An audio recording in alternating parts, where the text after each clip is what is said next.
বকেয়া পেনশনের দাবিতে ভাটপাড়া পুরসভার চেয়ারপারসনের ঘরের সামনে শুয়ে পড়ে বিক্ষোভ অবসরপ্রাপ্ত কর্মচারীদের।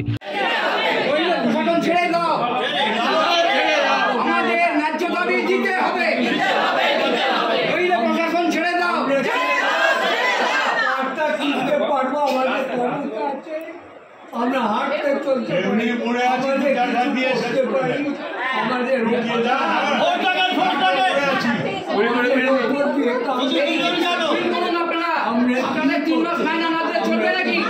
বকেয়া পেনশনের দাবিতে বৃহস্পতিবার ফের ভাটপাড়া পুরসভায় দীর্ঘক্ষণ বিক্ষোভ প্রদর্শন করলেন অবসরপ্রাপ্ত কর্মচারীরা।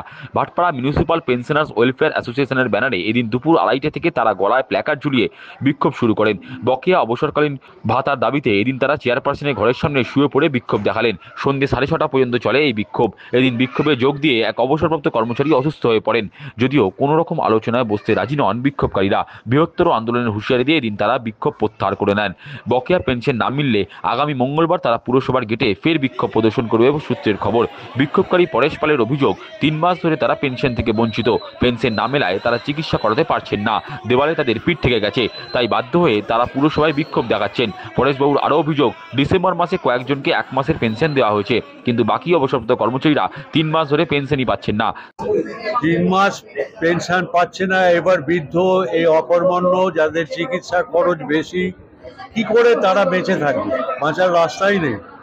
এখন এখানে এসে মরে যাওয়া ভালো। আমরা চিঠি দিয়েছি, অনেকে প্রাণহানি হতে পারে, তার দায়ও নিতে হবে পৌর কর্তৃপক্ষকে।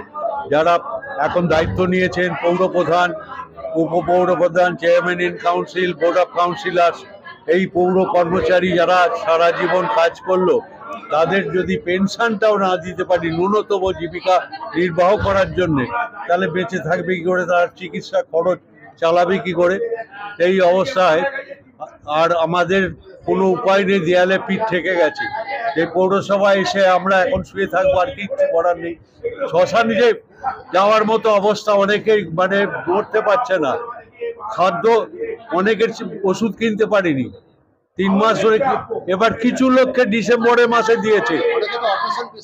এটা কি ভিক্ষে দেওয়া নাকি, যে কিছু লোককে দিলাম খেতে বসিয়ে দিয়ে এই যে কয়েকটা লোককে খেতে দিলাম? এটা কি কোনো সিস্টেম?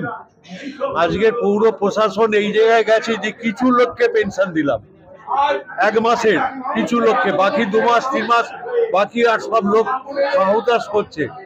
তার দাবি, পুরসভার 550 জন অবসরকালীন ভাতা না পেলে তাদের অনাহারে দিন কাটাতে হবে। জানি যে পৌরসভাকে 40% পেনশন খাতে দেওয়ার কথা, সরকার সেটা দিচ্ছে।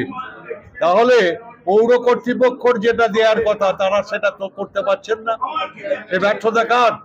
প্রতিদিন এত টাকার তেল খরচ তারা জোগাচ্ছে। এত ঘরে এসে এই রাজপ্রাসাদ, এরকম তো পৌরসভা ছিল না, এত কোটি টাকা ব্যয় ছিল না।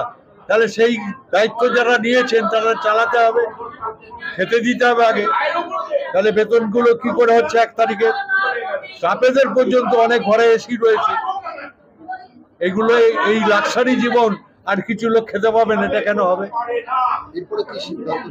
এরপরে এরকম করেই দেখি, তারপরে আমরা যাব আইনের আশ্রয় নেওয়ার কোনো একটা নেই, আইনের মারফত যাব।